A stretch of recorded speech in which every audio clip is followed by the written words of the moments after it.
We're very excited tonight to have Michael Stasiuk with us to talk about his exhibition that we're sitting in called Refashioned. When we started receiving images from Michael, we were all very excited and knew it would be a very popular show, but the attention, the positive attention, and the comments we've gotten exceeded even what we thought we would get. Everyone that comes in just seems to love it, which is awesome.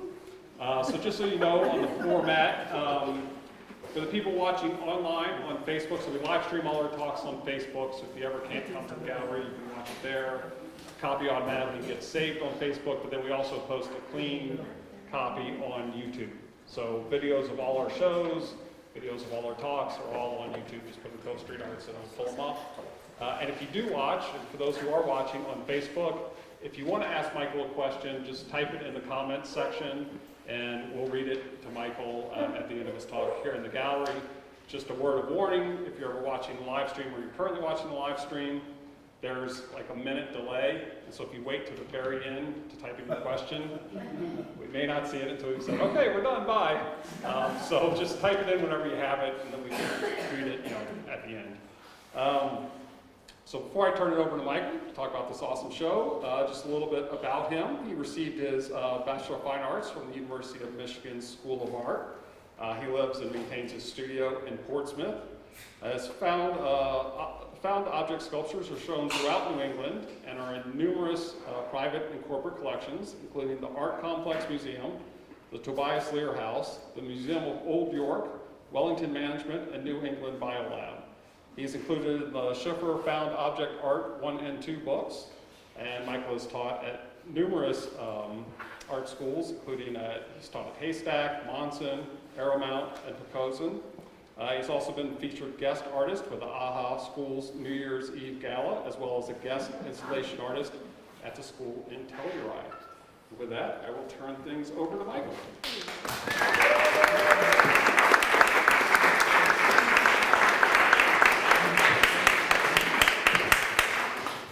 Thank you. If you need more Mike, I'm also Mike, so you can just, negotiate that and I'll follow directions. Thank you, John, Kelly, Roy, Chris, Diamond. Who am I forgetting? Hopefully that's everybody. Roy, I said Roy. Anyway, so here we are, refashioned. The word contains the word fashion. That was the theme that I was working on. And also refashion means to repurpose, which is what I do with found objects. With the excitement that John was talking about, I feel like the hopes for this show were in place before the work was made. So it was a little scary to think about how I was going to address the question of fashion. And also, this room, when it was empty, was pretty intimidating to me because I don't always work this tall. And I feel like working three-dimensionally is about animating the airspace. And so that's what I was aiming for. I don't usually swipe these devices, so bear with me. Dry fingers. Pad assistance. What am I doing wrong?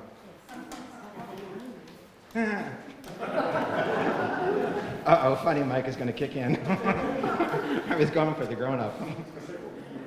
I don't know. Well, there was this guy. All right, there we go. Much better. So, swipe to the right. Yep.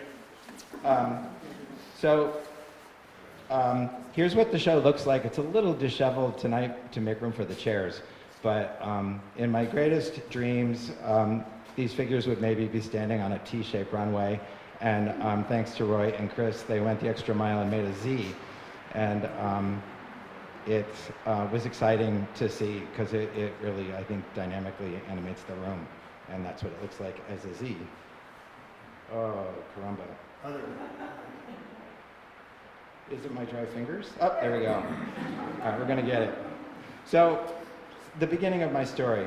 I actually Googled Mr. Potato Head yesterday to kind of refresh myself with the story, and I don't want to spend the whole time talking about Mr. Potato Head, but after COVID, I think we all learned how to look up silly things and be amused by them, and it was very amusing. I highly recommend Googling the history of Mr. Potato Head. But he's a little older than I thought. He was created by George Lerner in the year 1949. He was sold in prize envelopes inside Post cereal for 2 years, and then Hasbro took him on. You're going to have to Google him to learn more. But what I wanted to say is that he's anthropomorphic, which means to take a found object and give it human properties.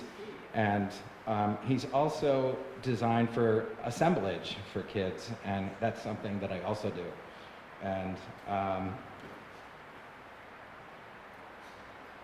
I was born in 1960, so there we go. When I was playing with Mr. Potato Head, I was also making my own Halloween costume. I'm the elephant on the left. I think this is 1970. And so there's a longer sad story where I tried to be a painter, and then the voices in my head sort of became too much for me, and I went back to my childhood to make things. And so making things was that I was happy as a camp counselor, and so this is something I made as a camp counselor. It's a Gulliver for Gulliver's Travels. And I made a lot of things like this out of plumbing pipe and staples and fabric. And so the puppet thing was something that I sort of discovered. I know people go to college for puppetry now and whatnot, but I just sort of found it on my own. And that job led to 28 years of having the title as prop master for the Mud Butt Mystery Theater Troupe of Telluride, Colorado. And I spent 3 weeks every summer making work that looked like this.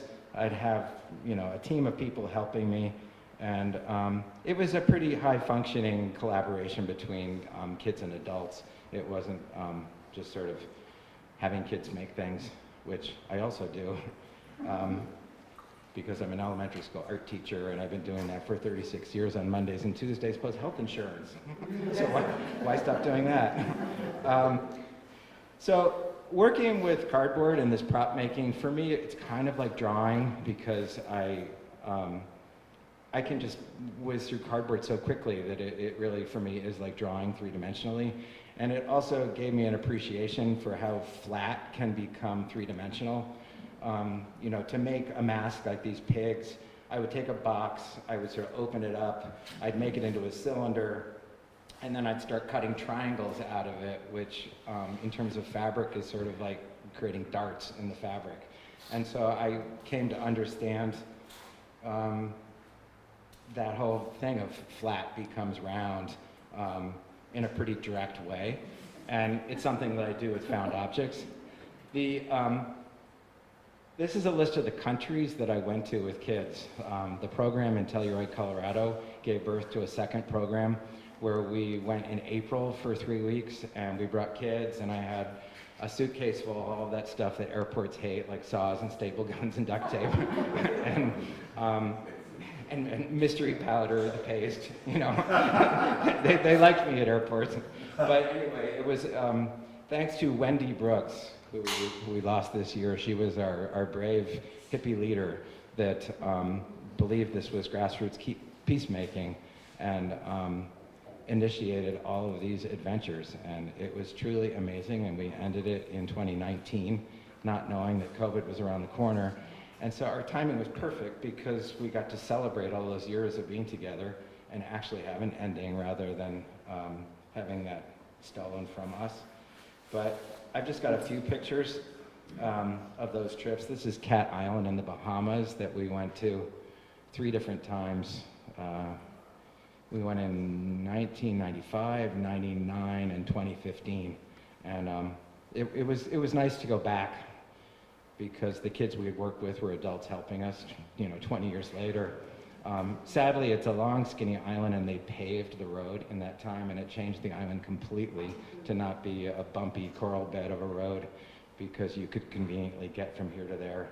And there was something magical about it being a place where it was inconvenient to get anywhere. And this is Wando Gannett, Ethiopia. And again, I'm thankful to Wendy Brooks, our hippie leader, because we had no business being that far off of the safety grid, but we got through it, everybody was fine, and it was amazing. And, but it was really an amazing experience. This is Cappadocia, Turkey, where we went twice. You know, what I can say is, when we went to Ethiopia, Barack Obama was president. And this isn't the image, I have another image, but in Ethiopian, it's a t-shirt with Obama on it and Ethiopian writing. And they were thrilled to have us there. And I won't say anything more about politics. There's Cappadocia, Turkey. And so summer camp led me to other summer camps, including Haystack. And I taught there twice for 2-week classes and found objects, but they had a lot of other smaller programs for high school students and Maine residents and whatnot. And then I became someone who helped them with 4th of July. And this particular year, the theme for the Deer Isle 4th of July parade was heroes. And Buckminster Fuller's family had a place on the island. And so that's how we landed with Buckminster Fuller, the guy who created the geodesic dome. So while I was doing all this prop making in Colorado part-time, I was living in Portsmouth, which I moved to because it was cheap, haha, in 1984.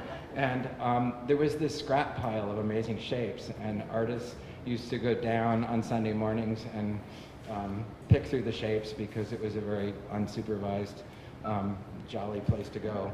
And so I kind of credit the scrap pile for being how I started found object sculpture. These are a couple of just primitive kind of scarecrowy things hanging on my fence, and they're still hanging on my fence 30 years later.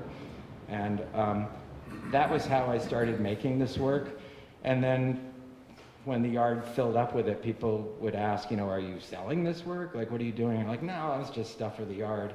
And so I started to think about craftsmanship and make them a little better. And so instead of scarecrows, they became sculptures that people could buy. And sometimes they were brown, like the bunny that you saw before.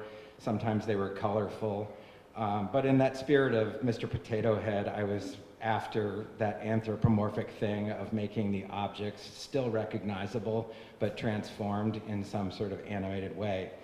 And so, like, you're looking at ping pong paddles, their heads, their children's boats. The buggy is a crutch, and there are drumsticks, croquet mallet handles. I mean, not really that different from what I'm doing now, but maybe I'm being a little more nuanced. So these ladies are only like 14 inches high, but it kind of points out that I was thinking about fashion before this show. And I think I made them right around that Women's March time. And, you know, I sort of thought about, well, would I give one of them a pussy hat? And it was like, no, I like them looking vintage. And so, you know, I don't know what they're doing. They look like they're maybe like, you know, I think that's part of what I aim for when I storytell, is to make it not 100% clear what the story is so that people can make up their own story. And I don't know, maybe they're, anyway, I'm not going to tell you what they're doing.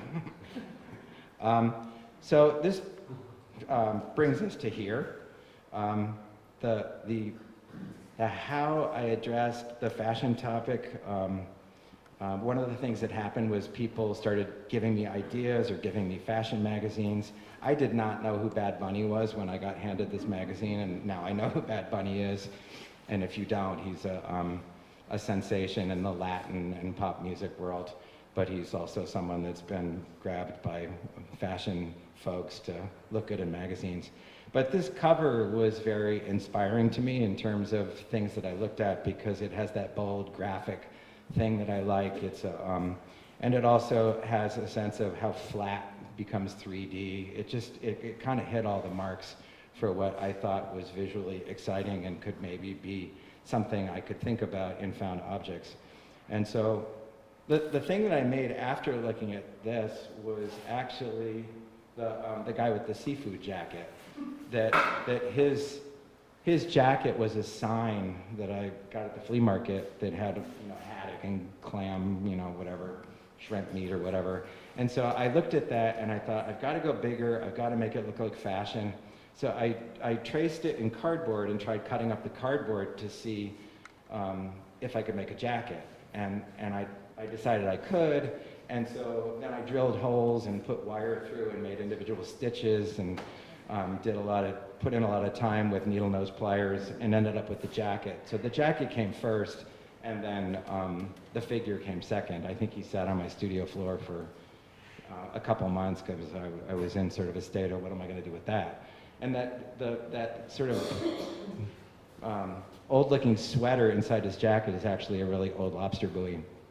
In this collection, there are 6 lobster buoys, 1 seafood sign, and 1 lighthouse lamp. So this is what it looked like when I was putting the skirt together. I didn't know how big it was going to be. I just made kind of a rough paper cone and then cut sort of a tapered strip out of it, and then just started doing it. And I realized what I needed to do was make very clean vertical strips so that when I put it together, it would curl nicely. And so that's what I did. And I had a lot of scrap stuff. I mean, there are crates in there. There are game boards. When I started using wire, I felt like I was stepping into my friend Ellen Weiske's world. And so there's an E on the skirt that I put for Ellen. Actually, Ellen came by my studio and saw the seafood jacket and gave it a thumbs up. So I felt like I had permission, but I did have a little concern that I was in Ellen's world and was I allowed to use wire, even though I've used wire for a lot of things. But anyway, the questions that keep us awake at night. So I also wanted to demonstrate, I wanted proof that I'm actually working a fashion theme. And when I see it that way, I kind of think, you know, Met Gala could be a wooden dress. So when I started making the dress, I realized, oh my gosh, I'm doing it again. That I was making neckties and sewing them together. Because this is a couch that I covered with silk neckties back in the 1980s. And it was a really bad idea because the ties all disintegrated and it went to the dump eventually, but it had a long run. And so when I made the skirt with the patchwork, well, first of all, she had to be tall enough so that it would be above the knee because that would be cute and flirty as opposed to matronly. And so I got her up at that height, and then I realized she needs a good top too. So I had this sign that says dump no rubbish, and because I'd done the seafood sign into a jacket, I thought, I think I can make that into a jacket. And so you're looking at the cardboard version of it, and now you understand why I needed to spend all those years making cardboard props, because I learned something. And but I was pretty happy with the jacket, just because, first of all, dump no rubbish is about as good as you can do for recycled materials, but also the amount of metal and the groovy collar, it kind of has a cool rock and roll look to it that I was like, okay, Bad Bunny, I'm getting there, I'm doing the fashion thing. And so in that question of like what is fashion and how do you define it, I wasn't going to be making gowns for the Met Gala. I was going to be working from a pile of stuff and figuring out what I could do with it. And occasionally an idea is worth trying to make, with the idea being the starting point. And Michelle Obama's hair at the Democratic National Convention was a worthy hairdo to try to create. And so that yellow top is a machine casting form. And when I put it on top of the yellow lobster buoy, I was like, okay, Michelle, we're good.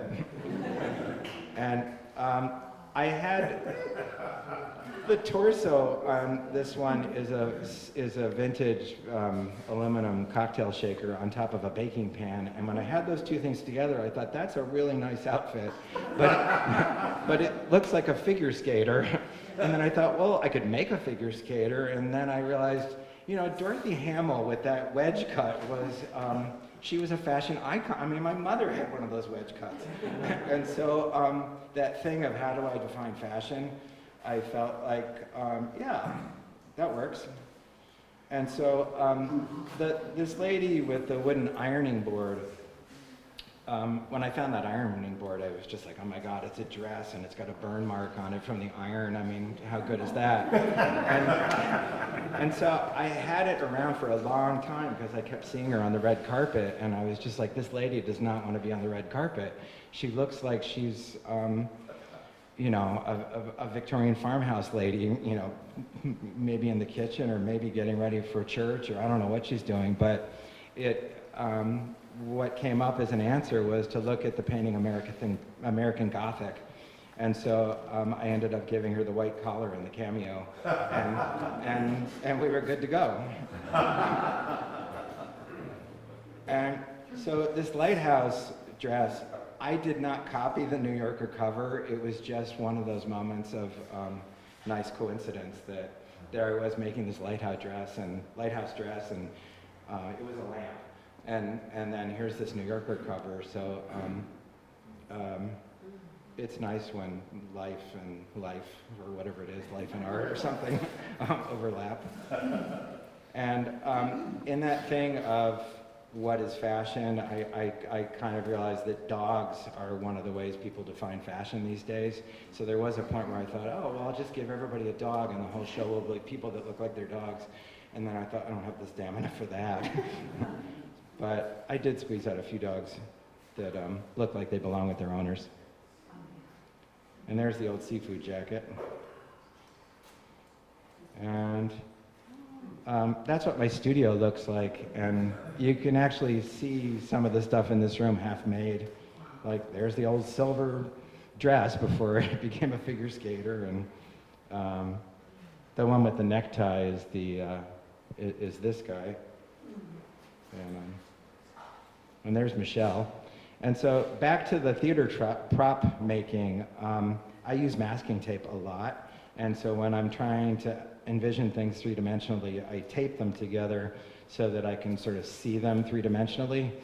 And one of the things that happens is when I tape things together, they slump when I leave the room, and then I come back and decide they look better that way because there's something about gravity that is more believable when they've changed shape a little. So that's another thing that is a process thing. People ask, what do these things look like when they're in your house? And I just keep decorating the house and it fills up, and you know, it gets kind of, I mean, I miss them when they're gone, but actually there were so many of them this time that I'm really enjoying the airspace.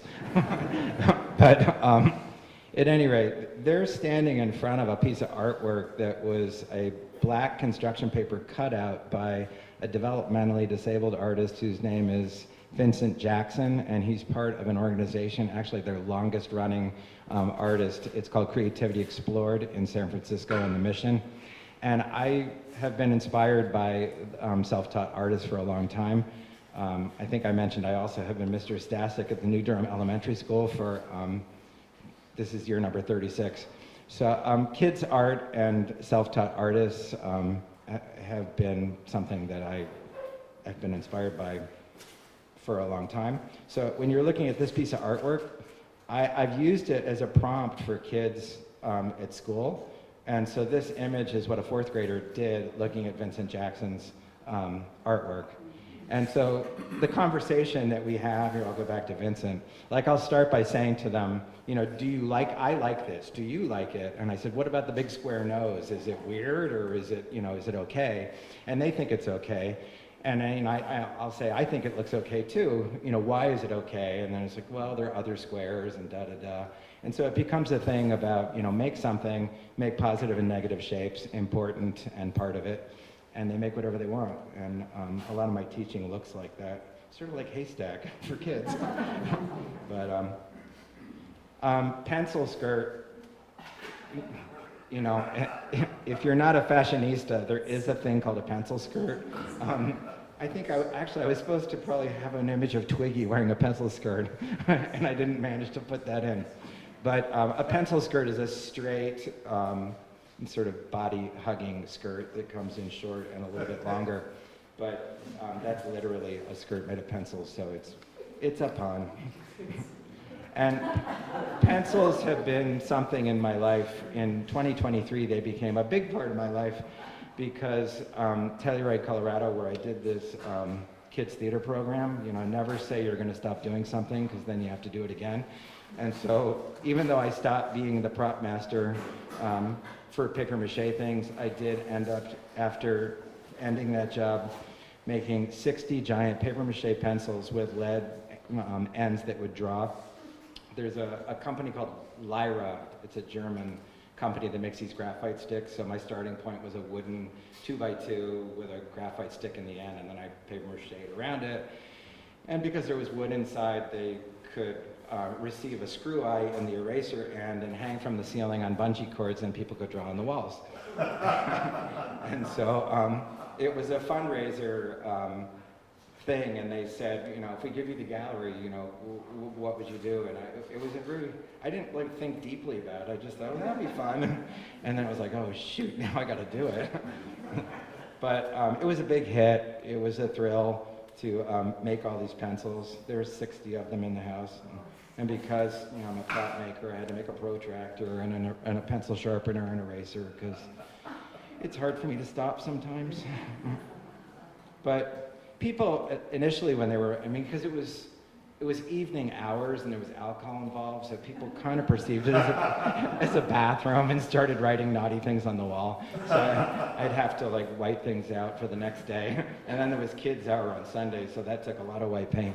But when people started to do things that showed artistic ability, they sort of got the idea that they could do good things. And it was a really fun room to be in. And this is me, because I started out with, you know, the elephant at Halloween. This is me, Halloween 2024. And I had a skull head and I had a pencil, and I thought, how can I do a quick body? So I made a big sketch pad, and I was sort of a skeleton artist. It's murder on my hand carrying that pencil for an hour and a half. But, and so there we are, ready for questions and answers. And there I am.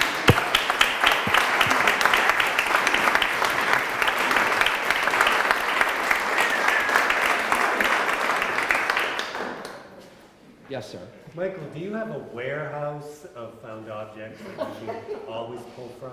I live in an old federal house that has a few larger rooms, and my studio is in the house, and it's 30-gallon tubs full of things. There's probably 60 of those tubs, but there are more of them in the basement because I went through a lot of inventory for this show, and that felt good because, you know, the person that dies with the most toys is not really the winner. You kind of leave a burden for somebody. So, but I mean, those boxes are labeled in not, you know, like one says children's bowling pins, but one says like Roundy Browns, one says skirts and hairdos. You know, I mean, they're you know, because a skirt could be a hairdo if it's a bigger, if you think of it big or small. Yes? I know one part of the answer to this, but I wanted you to talk a little bit about your rules that you had when you first started, when you were finding objects at the flea markets and whatever, and how those rules might have changed, if you still have rules. Yeah, that's a good question. I wanted the stuff to still be recognizable. I'm not sure why, maybe just because it's fun to look at them and identify what things are. But I did come to realize that half of something is just as good as a whole something. And also, it was really hard to make things without altering them. And I was willing to be frustrated for a while, but then I wanted to feel like I could move. And so when I cut things, I would color the cut just so that it wasn't glaringly different from the original surface. A few years ago, I went to the North Country Studio workshops they do at Bennington College, and there was this woman, Sylvie Rosenthal, that was teaching carving. And because I'm not a woodworker, it was pretty interesting to find out some things about woodworking. And she gave us basswood, and we carved it, and I think that was sort of where I got permission to carve things.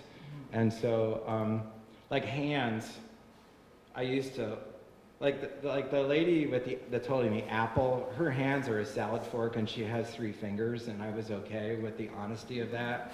And then some of the tiny hands with little fingers. If somebody's grabbing something, I can't give them fingers because I need it to grip. But like those 2 little guys right there that I cleverly call avant-gardes, their hands are, I'm sorry, microphone. Their hands are, I take these Chinese combs and I count 5 and then I cut. And then I go to the belt sander and go and kind of make their fingers different lengths and mess with them. I'm a little unconventional with a belt sander. I do a lot on the edge of the sanding blade and use it as kind of a carving tool. But, and then I like salad forks, but they're kind of flat, and so this time around, because I just wanted more variety, I started cutting spoons. So the ones that have a curve to them are a spoon, and in terms of gesture or emotional whatever, like this is different from that. And I spend a lot of my time thinking about those kinds of nuances, that this is different from this, and which is different from this. And so I might carve more. Actually, yeah, I mean, like the rugby player, I kind of did like a bunch of carving on that, and then I thought I'll give him cleats, so I cut out notches on the underside. The lady with the ironing board skirt, that was old wood, but I cut it up and painted it and just put black and white paint on it and said I had permission to do that. But I do like there to be a little bit of old in there somewhere, whether it's the surface or it's under the paint. There's still that rule in my head about, yes? So you've given us some hints already about body language, but what to you are the 3 most important, or the most used body language things you do? Body language things I do? Yeah. Add an angle. You know, kind of like the way this room, when the runway is complete, is a Z. That speaks to what I do. That if something's vertical, I'll look at it and go, angle it. You know, and I tend to build from the ground up to waist level and then do what happens next afterwards, because if legs are going that way, then the body goes that way, and if the body goes that way, the head goes that way, or, I mean, not always, but, So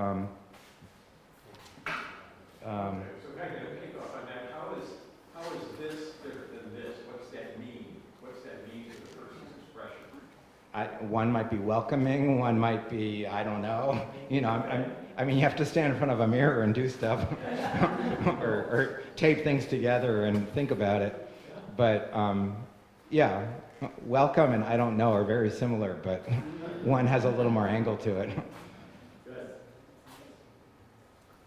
Yes. When you were at Haystack and you taught a course for 2 weeks, is that right? Yeah, I did that twice. Okay.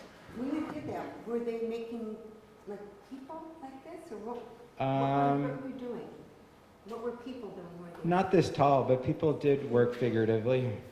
Some people did wall kind of pieces. Some people worked smaller. But it's a difficult class to teach. Well, I was thinking, because I saw it in the Haystack catalog. I thought, Yeah. wow, this would look like a cool course to take. And then I saw your list of things that people were supposed to bring. Right. I said, oh, I guess I'm not going. But could you talk about some of the things that you use while you're doing this? I mean, not just the sander. There are a lot of other. Well, my rules for altering things are not the same as other people's. And so that's an interesting, like if I were to teach found objects, it's interesting to see how people alter things. And I would have boxes of what I considered my really good stuff, And if it was a small class, sometimes I would share my scraps, but now my scraps are precious to me too. But so I had boxes that I labeled as teaching mix, and it was stuff that was newer, that wasn't as attractive to me. But people would muck them up in ways that was interesting. You know, like you can put something in a belt sander and go, ooh. I mean, you can distress things. You can put a torch to things. You can paint things. You know, You can put a torch to things. Well, Some people can't, but yeah. but I'm saying if you're, you know, with proper ventilation in an art school setting, you can put a torch to something and give it patina, right? Yes. So it looks at some point you did a lot of paper mache masks and things for theatrical Yeah. presentations. Did you use cardboard for the structure of the paper mache, or how did you do Yeah, I have a whole other PowerPoint called Around the World with Kids in Cardboard. You only saw a fraction of it. But I build with cardboard, and then I also take cardboard and put it in water.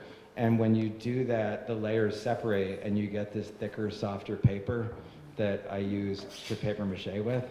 But I go through a lot of masking tape. If I had to make a whole bunch of things, because what I would do sometimes is build a form and put plastic over it and then paper mache over it and then cut a seam, open it up, and take it off as a casting, and then the form still exists.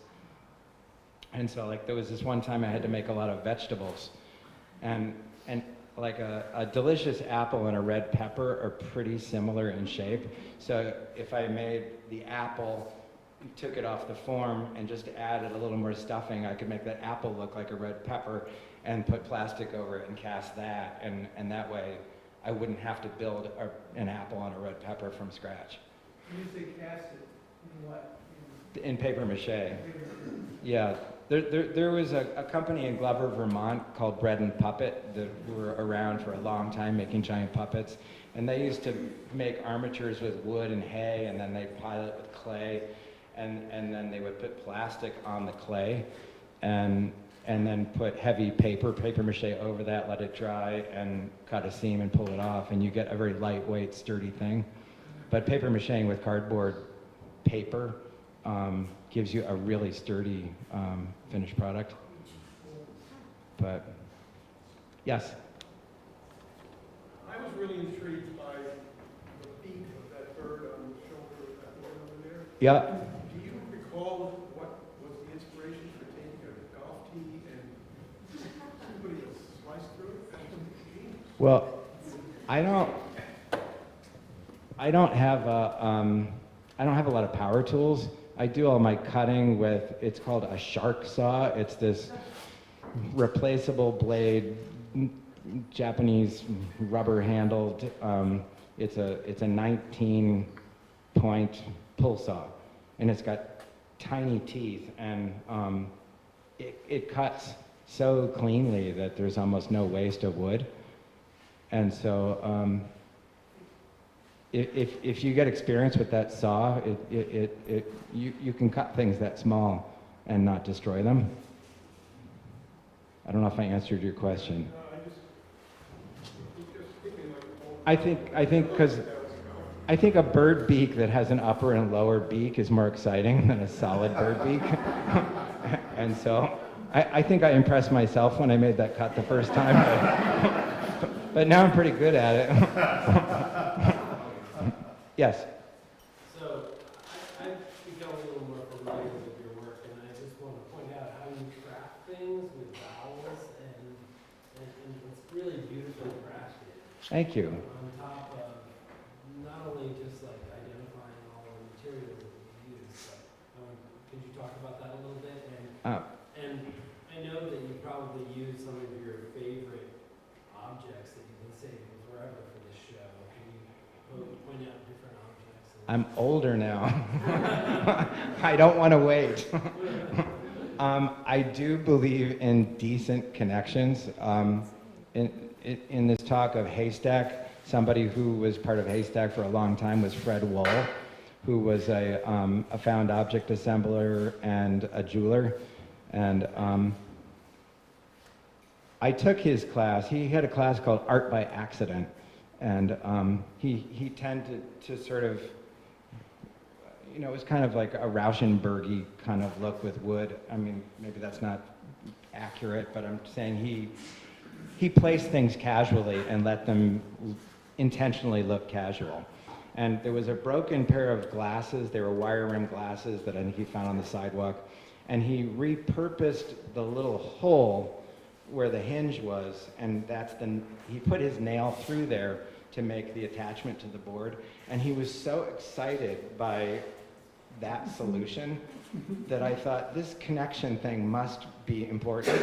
Like, I hadn't gotten there yet, but I just, like, it planted that seed for me that connections matter. And so I do peg everything, like even those little white eyes are, they're wooden beads that I harvest off of vintage Czechoslovakian wooden purses. I mean, the beads are wooden, but they're strung together. And when I ran out of my first purse, I went on eBay and I found like 3 white ones, and I've got enough eyes for the rest of my life. But at any rate, to make that eye and attach it, I need half a bead. So I put a little bamboo shish kebab skewer in the hole and go up to the belt sander and grind half of it away, because I can't put it in a vise, I'll crush it, and I can't cut it because I'll destroy it. And so there's something interesting about what's a power tool solution and what's a hand tool solution.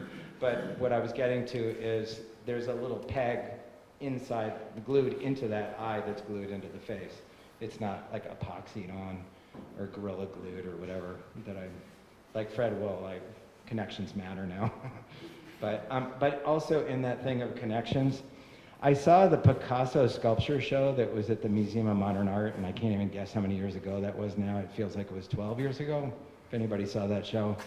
But I walked through it, and like when I made it through like the first room or two, I was thinking, is he overrated? I mean, this is like this doesn't look, it doesn't look that challenging. And then as I kept looking at it, I also realized the craftsmanship was barely there. Like when he assembled things, there was,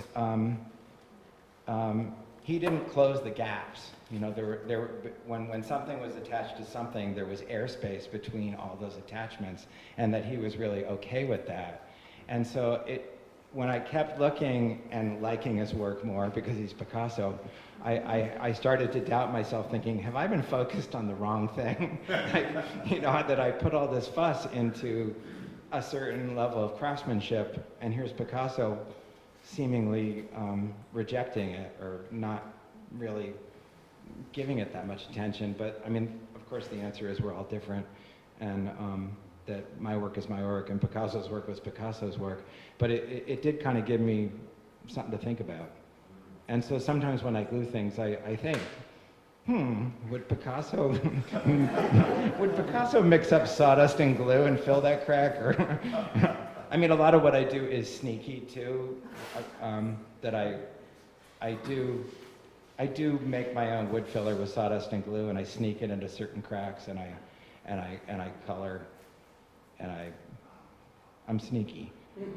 But some people do say craftsmanship is about being able to fix your mistakes, and I like playing that game, like living on the edge, and then covering my tracks.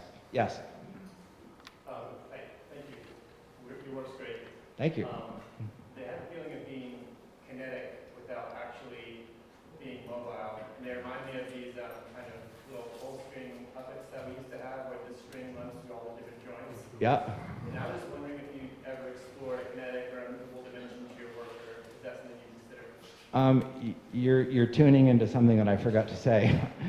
Because this is the more condensed version of a presentation, I didn't show absolutely everything, but as a kid, I did have a collection of marionettes, and I have made many marionettes on strings, and I've made many things that have kinetic elements.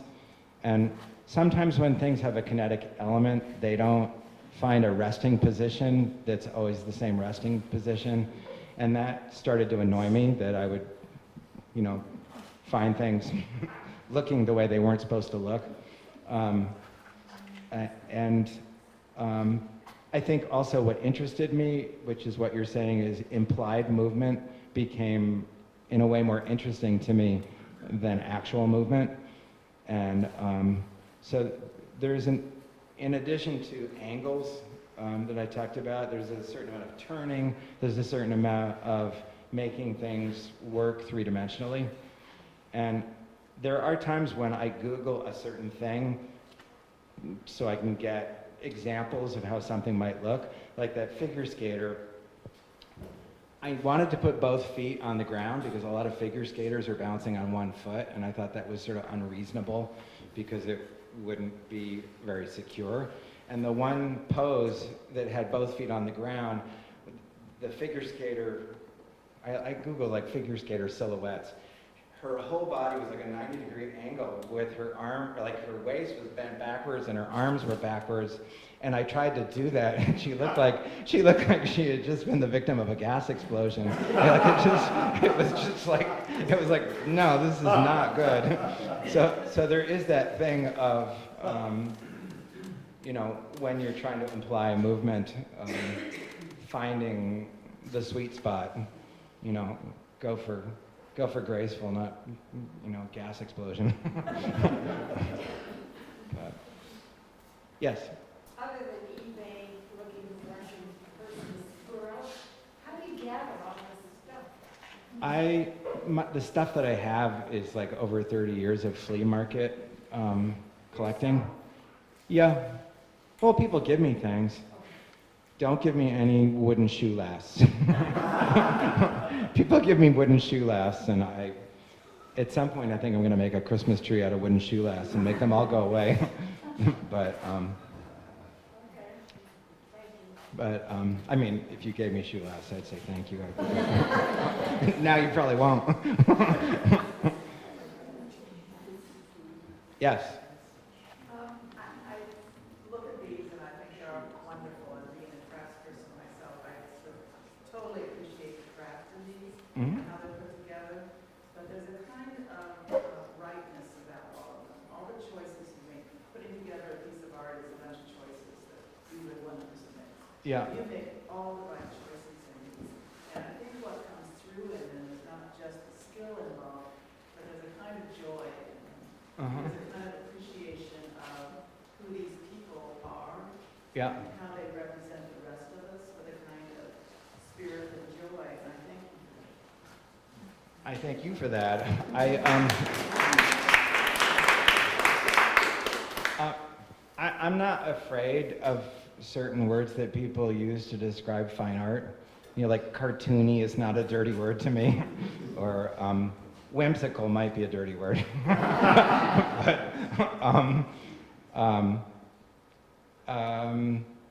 I mean, I work with kids, like elementary age kids, and they're wicked funny, and somehow I get away with acting like myself. I mean, this is a very adult version of myself. I can be way more immature than this, but I mean, in terms of those right decisions, I didn't make a big deal out of it because I don't like to do therapy publicly, but I really was a passionate want-to-be painter person at one time. And I really like painting, I like painters, and I like using paint, but there's something about a stretched canvas, and we just don't get along. The voices in my head are all, I mean, I can do demos for kids and stand there and be Mr. Stasiuk with a paintbrush, and I mean, you should see the snowplow I painted. It's a couple weeks ago. It was beautiful, but I don't know. I think I felt like I was imitating somebody else or criticizing myself before I could even get started. I think that painters are brave people, and I'm not brave enough to be a painter. But for some reason, I don't think I have role models for what I do. So I don't get caught up in thinking, oh, I'm imitating so-and-so, or I just don't have voices in my head for this, and I don't know why. Maybe because the found objects are a starting point. I mean, a lot of painters, they say just put a shape on the canvas and start, and that shape becomes like a found object, but it wasn't enough to quiet the voices in my head. Yes? Talking about voices in your head, you could be a creative writer. Because each of these can tell a story, couldn't they? Well, yeah, the other thing too was, like, I acted in high school, you know, and I don't think that I had what it took to be an actor, but, like, they can do it for me, if you know what I mean. Yes? Can you share something you learned from Wendy. Wendy,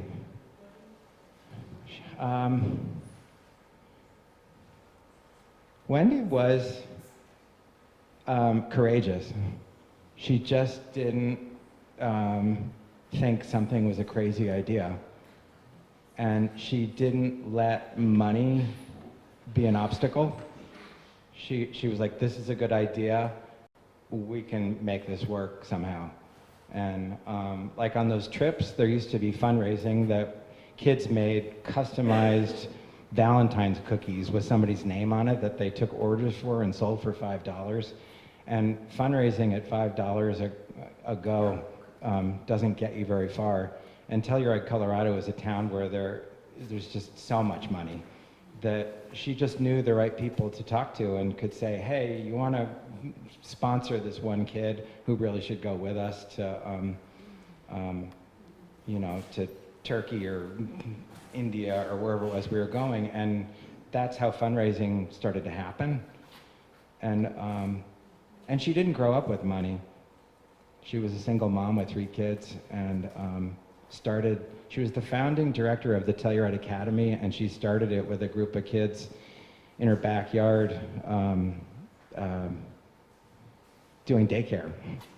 And then it became this mega nonprofit with a huge endowment of money and a legacy. So I guess the we can do it, no fear. I think too the sense of social purpose that she brought to what she was doing.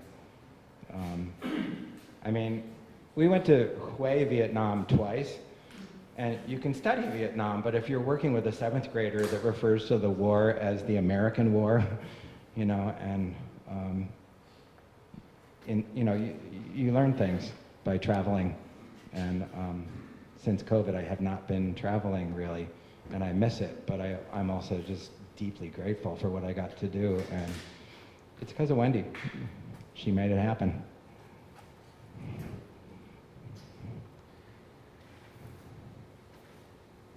Yes?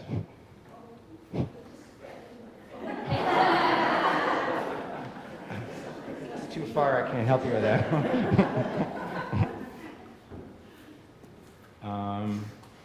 Are we?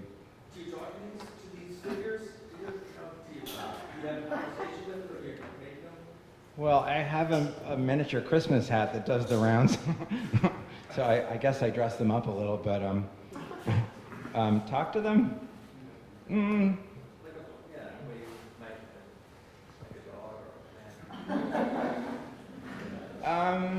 Sometimes they become, I don't know if I talk to them, but maybe I communicate with them silently. Because sometimes they become people that I know. And sometimes that's my little secret, or sometimes I reveal it. Think about it. Is it time for the music?